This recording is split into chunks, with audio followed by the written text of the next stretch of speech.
Comment la trouves-tu? N'est-elle pas un peu bizarre? C'est une sauvage, cette jeune personne, répondit-elle en riant. Les yeux de Laure, partie 2, chapitre 5. Laure prétexta un rendez-vous chez le dentiste pour obtenir son après-midi de congé. En fait, elle demeura chez Christophe, qui était absent depuis plus d'une semaine pour son travail. Le jour de la délibération du procès de Paul Grandet était enfin arrivé. Elle se coucha sur le lit du jeune homme et fit partir son esprit en direction du tribunal. Elle vit Franck et Alain qui se tenaient près du bureau du juge. Ils parlaient à voix basse. Une agitation se fit dans la salle. Le juge fit taire tout le monde et donna la parole à Alain Boulin. Laure ne l'avait pas revu depuis le jour où Marie l'avait quitté. Il semblait quand même en bonne forme. « Merci, monsieur le juge, mesdames et messieurs les jurés. D'après les témoignages apportés dans cette salle, Paul Grandet n'a pas supporté l'annonce de la grossesse de sa femme. Nous savons tous qu'Éléonore Grandet était l'héritière de la fortune de son père. Elle ne supportait plus les colères et les infidélités de son époux. Un soir, elle le lui a fait savoir en demandant le divorce. Cet homme, profitant de sa force, a poussé son épouse, qui est tombée sur le bord de la cheminée et s'est fracassé le crâne. Paul Grandet, mesdames et messieurs, a donné la mort à cette femme et son enfant, inconscient qui grandissait dans son ventre. Allons-nous laisser ce crime impuni? Mesdames et messieurs les jurés, votre verdict, j'en suis sûr, saura rendre justice à cette pauvre victime. Je vous remercie. Alain alla s'asseoir et ce fut au tour de Franck Delage de prendre la parole. Il s'avança devant les jurés en commençant sa plaidoirie. Mesdames et messieurs les jurés, vous avez devant vous... Laure, aussi vite que l'éclair, se matérialisa sur le banc des jurés. Elle savait qu'elle ne pouvait pas être vue des personnes dont elle ne le souhaitait pas. Seul Franck la voyait parmi les membres du jury. Il avala sa salive et se tourna vers le public. Laure se déplaça et instantanément prit place parmi le public qui maintenant regardait Franck d'une drôle de manière. Mesdames et messieurs les jurés, il n'arrivait plus à articuler une seule parole. La forme floue maintenant avançait vers lui et vint se placer à ses côtés.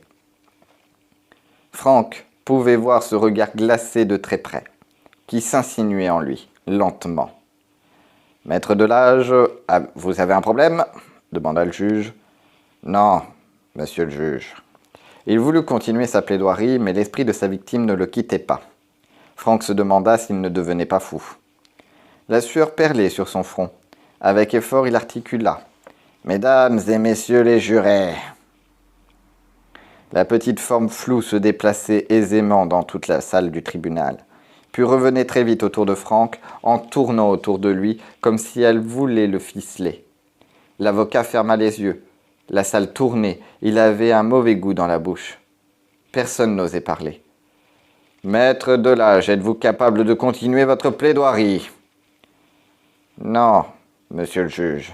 Je ne me sens pas très bien. » « Maître Clé, voulez-vous, je vous prie, poursuivre la plaidoirie ?»« Bien sûr, monsieur le juge. » Elle se leva et prit la place de Franck pour continuer sa plaidoirie.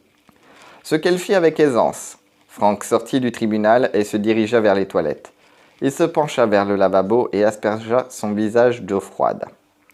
Dans la glace, il remarqua ses yeux cernés. La tête lui tournait. Il ferma les yeux un moment et mit les mains sous l'eau. Soudain, l'eau devint rouge comme du sang.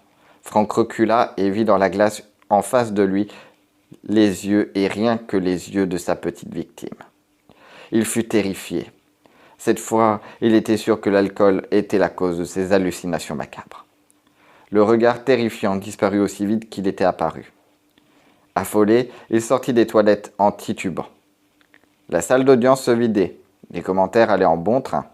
Linda se précipita sur lui. « J'ai gagné, Franck. Paul Grandet t'a quitté. La thèse de l'accident a été retenue. J'ai obtenu le non-lieu. » « Félicitations. Ramène-moi à la maison. Je ne me sens pas très bien. »« Excuse-moi, chérie, mais je dois aller fêter ma toute première victoire. Prends un taxi si tu veux. À ce soir. » Elle lui fit un sourire et tourna les talons, le laissant là pitoyable au milieu de l'allée. Laure, satisfaite, fit faire demi-tour à son esprit. Quand elle survola son corps une fois de plus, son esprit refusa de lui obéir. La jeune fille reconnut qu'elle n'était jamais restée aussi longtemps séparée de son corps. Un bruit se fit entendre dans la maison. « Chérie, tu es là? C'est moi. Solange m'a dit que tu étais allée chez le dentiste. » Son fiancé était de retour. La voix de Christophe se rapprochait de la chambre. Elle se concentra de toutes ses forces. Juste au moment où le jeune homme ouvrit la porte, l'esprit de la jeune fille entra comme aspiré dans son corps. Laure eut beaucoup de mal à se remettre de cette frayeur. « Tu vas bien, chérie? Tu es si pâle !» Elle se redressa dans le lit en se forçant pour lui sourire. « Tu m'as fait peur. Je m'étais assoupie. » Une semaine après le procès de M. Grandet, la vie de Laure reprit normalement. Léon avait téléphoné à sa fille et lui avait fait promettre de venir passer quelques jours pendant les vacances. Sans se concerter, elles ne parlèrent pas de l'homme qui partageait la vie de Léon. La jeune fille, ce matin-là, avait pris la ferme intention d'arranger les choses entre Marie et Alain. Elle ne savait pas du tout comment s'y prendre, mais elle voulait au moins essayer. Elle téléphona à Marie. « Allô? Marie? C'est Laure à l'appareil. » Le silence régnait de l'autre côté du combiné. Laure prit une grande respiration et continua sur un ton détaché. « Marie, tu es là? »« Oui. Que me veux-tu? »« J'aimerais que l'on se voie. As-tu l'intention de venir à Paris prochainement? »« Écoute, je sais que j'ai mal agi, mais... » »« Non, Marie, ce n'est pas pour te faire des reproches, au contraire. J'aimerais réparer mes torts envers toi. »« Je ne te comprends pas. Je sais ce qui s'est passé réellement, et je sais aussi que tu agis de la sorte uniquement par la panique et la peur. Je ne t'en veux plus, et je voudrais que l'on redevienne amis. Tu es sincère ou c'est un piège? »« Oui, je suis sincère, je te le jure. » La jeune fille entendit son amie pleurer au bout du fil et en eut le cœur serré. Je vais venir à Paris la semaine prochaine. À bientôt, Marie. Je t'embrasse. Si on avait dit alors qu'elle deviendrait amie avec la femme qui, un jour, l'a laissée sur la route agonisante, elle secoua la tête pour enlever cette image navrante. La matinée se passa bien. La jeune fille décida, comme tous les jours, d'aller se promener au parc avec Chloé. Vers 14h, la jeune nourrice et la petite Chloé firent leur entrée dans le parc. La jeune fille était de bonne humeur. Sa conversation avec Marie lui montrait que dans la vie, il fallait savoir pardonner à certaines personnes et que tout le monde pouvait commettre des erreurs. « Bonjour Laure. »« Véronica? Bonjour. Monique n'est pas là aujourd'hui? »« Non, je ne l'ai pas vue. Je ne vous dérange pas au moins? »« Non. » Elle lui désigna un banc et fit signe à la jeune femme de s'asseoir à côté d'elle. Le bébé de Véronica gesticulait dans tous les sens dans son landau. Laure se pencha sur la nacelle et lui caressa le visage, puis enleva sa main précipitamment. « Elle est brûlante de fièvre, votre fille, Véronica. Elle fait ses dents, ce n'est rien. À 2 mois et demi. Elle est en avance pour son âge. » Véronica se pencha à son tour sur le landau et sortit le bébé, qu'elle pressa contre son ventre. « Allons, allons, voilà que tu me fais des colères, à présent. » Laure la regardait surprise. Il était clair que cet enfant ne perçait pas ses dents, mais avait de la fièvre. Elle n'osa pas insister pour ne pas gêner la jeune maman. « Bon, je vais la ramener à la maison. Elle va se rendormir, elle est fatiguée. » Véronica reposa l'enfant dans son landau, salua la jeune fille précipitamment et fit demi-tour. Monique arriva au même moment et prit place sur le banc. « Je viens de croiser Véronica. Elle ne m'a même pas dit bonjour. Je pense que sans le vouloir, je lui ai dit quelque chose qui lui a déplu. »« Comme quoi? Sa fille est brûlante de fièvre. Véronica pense qu'elle fait des dents. »« Elle n'est pas trop jeune pour percer des dents? »« Si, bien sûr. Vous savez, Laure, Véronica est une personne inexpérimentée. Ce bébé est tombé du ciel. Oui. La petite Florence n'est pas sa fille biologique. Véronica et son mari l'ont adoptée. » Laure fut surprise par cette révélation. Elle était sûre que la petite était la fille de Véronica. Après tout, cela n'avait pas grande importance. « Véronica va me mettre en relation avec son agence d'adoption. Je vais moi aussi adopter un enfant. Félicitations Monique, je suis ravie pour vous. La jeune fille était sincère. Depuis qu'elle s'accusait d'avoir mal jugé Marie, elle trouvait maintenant tout le monde sympathique. Dans la soirée, elle donna le bain à Chloé, en compagnie de Solange. Les deux femmes discutèrent du prochain déménagement de Laure. « Tu dois avoir hâte de vivre avec ton homme, que tu aimes, » dit Solange en frottant sa fille énergiquement. « Oui, il me tarde en effet de jouer la maîtresse de maison pour Christophe. Dis-moi Solange, est-ce qu'un bébé perce des dents à 2 mois et demi ? Oh, c'est très rare. Bien sûr, mais il y a des exceptions, pourquoi ? Pour rien, je me le demandais, c'est tout. La jeune fille confia à son amie qu'elle avait appelé Marie au téléphone. Solange posa sa main sur son bras et lui fit un sourire chargé de tendresse. Elle a dû être surprise. Oui, elle va venir passer quelques jours. Comme je n'habiterai plus ici, elle pourrait prendre ma chambre. Que mijotes-tu, jeune fille ? Je souhaite qu'elle se réconcilie avec Alain Boulin. Simplement ! Solange se mit à rire. Chloé remuait dans ses bras. Les deux jeunes femmes l'emmenèrent dans sa chambre pour lui enfiler son pyjama. Tu sais, cela ne va pas être facile. Je ne pense pas que tu puisses les aider. Comment comptes-tu t'y prendre ? C'est mon secret. Dans la soirée, le téléphone sonna. Solange décrocha et répondit gentiment. Alors, c'est pour toi. Qui est-ce ? Ta maman. La jeune fille n'avait pas téléphoné à sa mère ni à son père depuis un bon moment. Elle leur en voulait d'être si égoïste envers elle. Solange lui fit signe de prendre l'appareil, mais celle-ci ne bougeait pas. « Alors, dépêche-toi ou je me fâche !» La jeune fille se décida quand même à répondre. « Ma chérie, je suis contente de t'entendre. Tu vas bien au moins ? » ?»« Oui, maman, et toi ?» La jeune fille discuta de beaucoup de banalités avant de venir au fait des événements importants. Puis elle se lança au moment où Léon allait raccrocher l'appareil. « Au fait, je déménage samedi. »« Pour aller où ?»« Je vais vivre avec Christophe. » « C'est le jeune homme qui avait appelé une fois à la maison ? » ?»« C'est cela, maman. J'ignorais que c'était sérieux entre vous. Quand je suis venue chez toi, je voulais t'annoncer que nous avions l'intention de nous marier. » Il y eut un silence. Léon hésitait probablement à donner son avis de peur de fâcher sa fille. Pourtant, elle se risqua de conseiller la prudence. « C'est toi qui me dis cela, maman ? Bon, il faut que je te laisse. Je dois m'occuper de Chloé. »« Laure, oui ? » ?»« Non, rien. Je te rappellerai un de ces jours. »« D'accord, au revoir, maman. » Elle reposa le téléphone. Solange la regardait du coin de l'œil, mais ne fit aucun commentaire sur le sujet. La jeune fille appréciait Solange et Denis pour cela, car ils ne se mêlaient jamais de la vie des autres. Christophe arriva plus tard dans la soirée pour dîner. La jeune fille eut une pensée pour Marie et Alain. D'habitude, à table, ils étaient 3 couples. Le soir, elle avait prévu de faire voyager son esprit. Elle n'avait pas l'intention de lâcher Franck. Toutes les nuits, elle se rendait chez lui et le hantait. Il buvait de plus en plus et n'allait plus très souvent au tribunal. Linda avait beaucoup de peine à le supporter tant il devenait violent chaque fois qu'il buvait trop. Ce soir-là, l'esprit de la jeune fille arriva en pleine querelle. Linda criait après son amant. « J'en ai assez de te coucher chaque fois que tu es saoul. Tu ne vas quand même plus au tribunal. Tu refuses toutes les affaires importantes. Cela ne fait pas une très bonne publicité, je t'assure. » Au moment précis où il allait répondre, Laure se matérialisa et flotta dans les airs comme un petit fantôme à la recherche de la paix. Franck la regardait, mais ne réagissait plus. Il regardait inexorablement se balancer cette petite forme floue au plafond. « Que regardes-tu encore, espèce d'ivrogne ?» Il ne répondit pas à l'insulte et partit se verser un autre verre. Ce soir, il était à son 7e.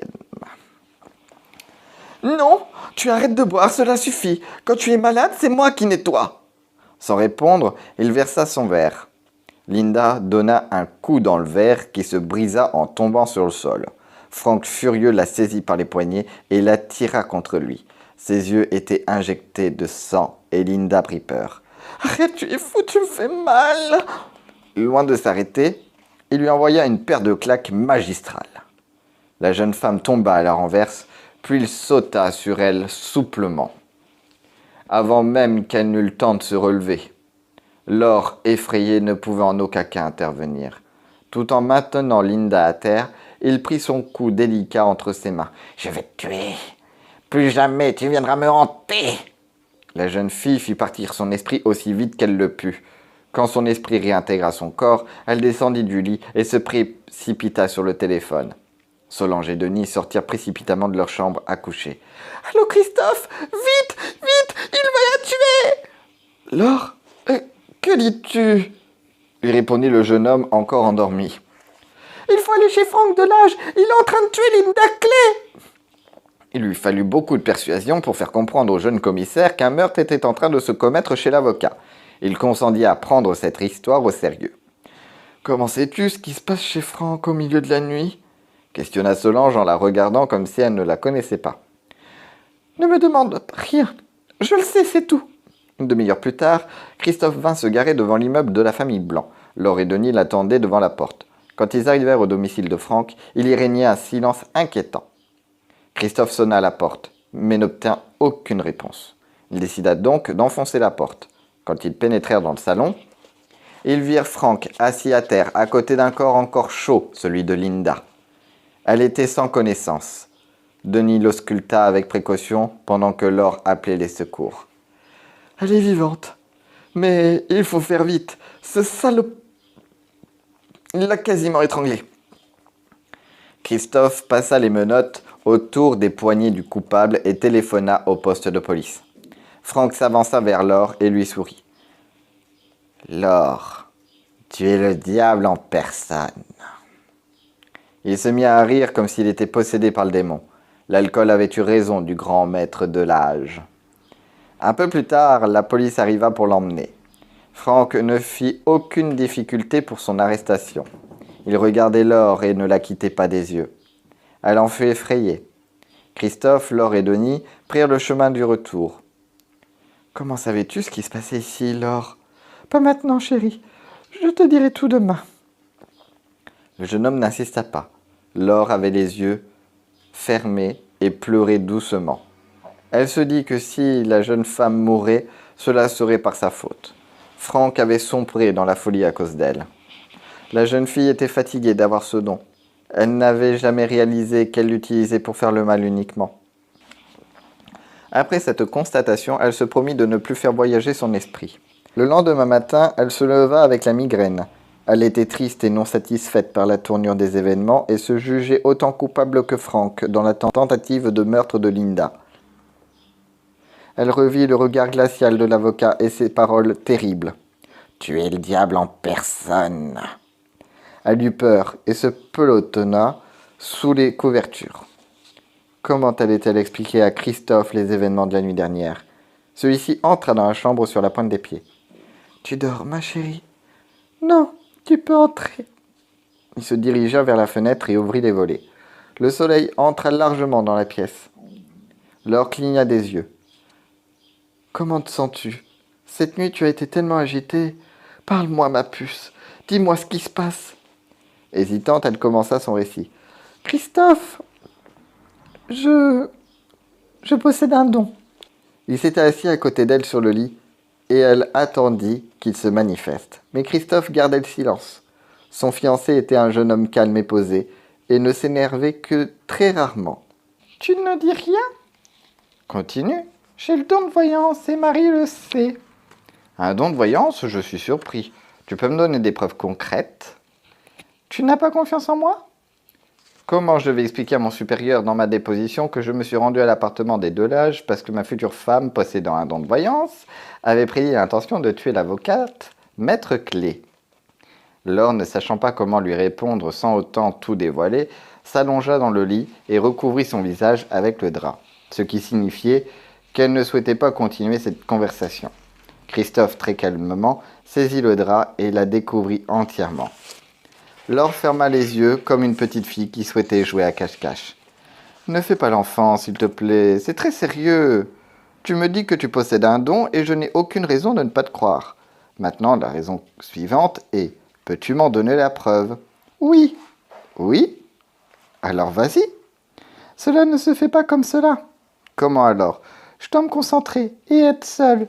De plus, je ne peux pas le faire souvent, car cela me fatigue. » Le jeune homme, bien qu'un peu sceptique, la regarda curieusement. Il se demandait si Laure ne le faisait pas marcher.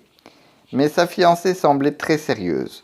De plus, Le jeune commissaire était bien obligé d'admettre que la prédiction concernant Franck Delage s'était avérée exacte. Laure le regardait inquiète. Elle n'aimait pas lui mentir, mais il n'était pas question de lui avouer toute la vérité. « As-tu ce don depuis ta naissance ?»« Non, depuis l'accident. »« L'accident ? Quel accident ?» Décidément, le jeune homme allait de surprise en surprise. Il pensait connaître la femme qui partageait sa vie et se trouvait en face d'une personne inconnue. Elle lui expliqua en détail l'accident, mais ne mentionna pas volontairement le nom de Franck ni celui de Marie. « On n'a jamais retrouvé le chauffard ?»« Non, l'affaire a été classée. »« Tu ne te rappelles rien qui aurait pu l'identifier ?»« Non, rien. Je n'ai pas envie de parler de tout cela. » Le jeune homme déambula dans la pièce. Il avait besoin de réfléchir. Laure semblait si vulnérable au fond de son lit. Il était bien obligé de la croire. Il s'avança vers elle et l'embrassa sur le front. « Je te crois, chérie. Tu n'as pas besoin de me donner de preuves. Pour mon rapport, je dirais que cette nuit-là, tu as reçu un coup de fil anonyme et ensuite tu m'as téléphoné. Pour Denis, tu feras comme tu veux. Simplement, si tu souhaites garder le secret, je suis d'accord. » Sa fiancée le remercia. Cet homme était la gentillesse même. Il s'allongea à côté d'elle et lui prit la main. Elle donna au jeune homme quelques exemples auxquels elle avait dû faire appel à ce don. « Je ne veux plus parler de cela maintenant. J'ai tout dit. »« Nous n'en parlerons plus. » Ils firent l'amour, et la jeune fille se sentit à nouveau heureuse et libre. Laure apprit le lendemain par Christophe que son explication avait fonctionné. Denis lui posa pas plus de questions. Franck se retrouva derrière les barreaux, et Laure fut entendue au poste de police pour expliquer le coup de fil anonyme. Tout était rentré dans l'ordre. Depuis cette histoire, la jeune fille ne fit plus voyager son esprit. Ce soir-là, Christophe rentra tout excité. Laure le questionna sur la raison qui le mettait dans cet état. « Tu ne devineras jamais. »« Non, alors gagne du temps, explique-moi. » Le jeune couple se mit à rire. « Franck a un avocat pour le défendre. »« Oui, c'est normal. Tu ne devines pas qui c'est ?» Elle fronça les sourcils, n'osant pas prononcer le nom qui brûlait les lèvres. « Je vois que tu as deviné, c'est Alain Boulin. » Le samedi suivant, Marie se rendit à Paris. Elle logeait provisoirement chez Solange et Denis. Laure était très contente de revoir la jeune femme. Ce matin-là, elle se leva de bonne heure et mit beaucoup de soin dans sa toilette. Vers 11h, elle se rendit au domicile de la famille Blanc. C'est Denis qui vint lui ouvrir la porte. « Elle est là ?»« Oui, elle vient juste d'arriver. Je suis allé la chercher à l'aéroport. »« Entre, Solange discute avec elle dans la chambre. » Laure se sentit presque intimidée. Elle entra et se dirigea vers son ancienne chambre et frappa doucement à la porte. « Entrez !» dit Solange. « Bonjour mesdames, je ne vous dérange pas ?» Marie, qui était assise sur le bord du lit, se leva à l'entrée de la jeune fille. Elle aussi semblait intimidée. Solange les regardait à tour de rôle, sans bien comprendre ce qui les gênait à ce point. « Laure, je suis tellement contente de te revoir. » La jeune femme se précipita dans les bras de son amie qui en fut touchée jusqu'au plus profond de son âme. « Moi aussi, Marie. » Elles s'embrassèrent affectueusement. « Tu ne m'en veux plus ?»« Non, c'est de l'histoire ancienne. » Elles étaient seules dans la chambre. Solange était partie discrètement chercher sa fille. « Je ne veux pas que quelqu'un soit au courant de cette histoire. »« Pas de problème. Cela sera notre secret. » Elles s'installèrent sur le lit. Marie hésita avant de poser sa question. « Je peux te demander quelque chose ?»« Oui, nous sommes amis. N'oublie pas. » répondit Laure en posant sa main sur celle de la jeune femme. « As-tu vraiment un don ?» Solange m'a expliqué ce qui s'est passé l'autre soir chez Franck. « Oui, Marie, j'en ai parlé à Christophe et il m'a promis de garder le secret. Peux-tu me le promettre toi aussi ?»« Oui, je te le promets. » La jeune fille lui sourit. Solange et Denis entrèrent dans la chambre avec la petite Chloé, encore tout endormie. « Tata, tata, tata !» répétait l'enfant en agitant son hochet dans tous les sens. Tout le monde se mit à rire. Laure regardait à tour de rôle chaque visage qui l'entourait. Elle savait que maintenant, elle allait retrouver le bonheur. Le lendemain, Laure et Christophe invitèrent leur ami à venir déjeuner. Pour cette grande occasion, la jeune fille se leva très tôt, afin de préparer de bons petits plats. Elle confectionna des tomates en forme de panier rempli de thon et de macédoine à la mayonnaise. Ensuite, elle opta pour mijoter un canard à l'orange, une de ses spécialités. Infatigable, elle composa un plateau de fromages divers et variés. Pour clore ce bon repas, elle se décida pour une mousse au chocolat. La veille, Laure avait téléphoné à Alain Boulin pour l'inviter. Bien sûr, elle avait discuté avec son fiancé, mais avec personne d'autre. Vers midi, les invités arrivèrent tous en même temps, sauf Alain. Laure avait pris la précaution de l'inviter que vers 13 heures. On prit l'apéritif autour de la table, car l'appartement n'était pas très grand et ne possédait pas de salon. Laure servit ses invités avec zèle. La jeune fille regardait fréquemment sa montre et Christophe s'en aperçut. Il s'approcha de sa fiancée et lui glissa à l'oreille. « Tu es nerveuse, chérie ?»« Oui, un peu. »« Ne t'inquiète pas, cela va bien se passer. » À 13 heures exactement, la sonnette de la porte d'entrée retentit. Les invités se regardèrent surpris. « Tu attends quelqu'un alors ?»« Oui, j'ai un invité de plus. » Marie blêmit à la vue d'Alain, qui entrait dans le salon. Lui non plus ne semblait pas content du tour que lui avaient joué Laure et Christophe, en qui il avait toute confiance.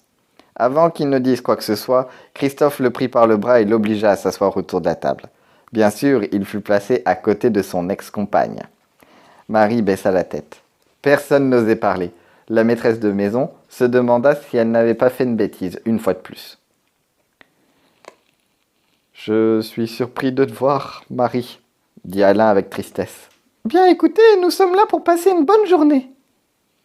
Alors, vous allez vous expliquer dans ma chambre et ensuite vous viendrez déjeuner. » Elle ne leur laissa pas le temps de répondre et les prit par le bras pour les conduire tous les deux dans la chambre. Elle sortit et ferma la porte derrière elle. « Je suis contente de te voir, Marie. Tu vas bien ?»« Oui, et toi ?»« Oui. »« J'ai appris que tu allais défendre Franck. Pourquoi ?»« J'ai pensé que cela te ferait plaisir. » La jeune femme le regardait avec amertume. Elle aurait tellement aimé qu'il la prenne dans ses bras. « Alain, j'ai fait une bêtise en te trompant avec Franck. C'est fait, cela je ne peux l'enlever. J'étais perdue. Maintenant je sais que l'homme que j'aime le plus au monde, c'est toi et rien que toi. Je me moque de ce qui pourrait arriver à cet homme. Qu'il pourrisse en prison ne me gêne pas. Mais vivre loin de toi... » Elle put continuer sa phrase tant le chagrin était fort. Ses yeux se remplirent de larmes et Alain en fut bouleversé. Le jeune homme ne savait pas trop à quoi lui répondre. Il aimait cette femme depuis le premier jour où le regard s'était croisé. Mais il y avait quand même Franck entre eux, cela était indéniable. « Marie, je ne sais pas si je peux te pardonner pour ce que tu m'as fait. Je pense qu'il me faudra du temps. »« Alain, j'attends un enfant de toi. » Le jeune homme fut abasourdi par cette nouvelle. Il regardait cette femme sans comprendre. Lui disait-elle la vérité ? N'était-ce pas l'enfant de Franck ? Elle devina ses mauvaises pensées. « Cet enfant est bien le tien, je peux te le jurer. » Il s'avança doucement vers elle. « Marie, je t'aime. » La jeune femme se jeta dans ses bras. Ils ne s'embrassèrent pas, mais elle se sentit en sécurité. « Ma chérie, veux-tu m'épouser ? » « Oui, mon amour, plus que tout au monde. Je ne veux pas d'un mariage en grande pompe, mais un mariage en petit comité. Moi également, répondit-elle folle de joie. Ils sortirent de la chambre en se tenant par la main. Tous les regards se posèrent sur le couple. « Nous allons nous marier !» annonça fièrement Alain. Cette nouvelle fut accueillie par un tonnerre d'applaudissements de la part des invités. Christophe s'approcha de Laure. « Tu es quelqu'un de très bien, ma chérie. » Le repas fut très agréable. On parla du futur mariage des tourtereaux, qui se regardaient les yeux dans les yeux. « Je peux te demander une faveur, Marie ? » ?»« Tout ce que tu veux. Tu peux changer la date du mariage ? Le mois d'août n'est pas un bon mois. » Alain se leva et porta un toast. « Le mariage se fera dans la plus stricte intimité. Vous quatre, vous serez nos témoins. Il n'y aura pas d'autres invités que vous. La date est prévue dans 1 mois, jour pour jour. Le mois de juin te convient-il, mademoiselle ?» Tout le monde se mit à rire. Elle acquiesça par un signe de tête. « Ce n'est pas tout, Laure. Veux-tu être la marraine de notre enfant ?